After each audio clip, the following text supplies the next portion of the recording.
La moción de censura se presentó ante la negativa del presidente de la Junta a no aceptar nuestra propuesta de llegar a un acuerdo para resolver el problema del empleo a los ciudadanos que ahora lo están pasando mal, la reapertura de los puntos de atención continuada, los problemas graves de la renta básica, etcétera, etcétera, etcétera. Si el gobierno no quiere, no acepta, ningunea los pactos que le ofrece la oposición, y en la oposición son mayoría los diputados de la izquierda y de centro respecto al gobierno, nuestra obligación era dar un paso adelante.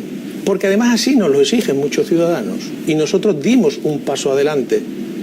Hay mucha gente que no lo comparte, claro. Dijo el Partido Popular y todos sus coríferos no lo comparten.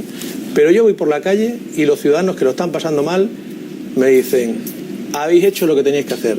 La dignidad de las personas está por encima de la comodidad de los diputados. ¿Da tiempo, le pregunto, sí, en un año hacer un cambio? Por supuesto, lo dijimos allí y lo mantenemos hoy aquí. ¿Se pueden abrir los puntos de atención continuada? Sí, en 2 meses. ¿Se puede hacer un programa de empleo público y social, público y privado, de 17.000 contratos o 34.000 si son a 6 meses? ¿Se pueden hacer? Sí, en 2 meses. ¿Se puede cambiar las listas de espera para que una ciudadana no tenga que esperar una ecografía 15 meses? Se puede cambiar. En política, mire usted, los estados de ánimo se resuelven viendo la final de la Champions. En política estamos para otra cosa.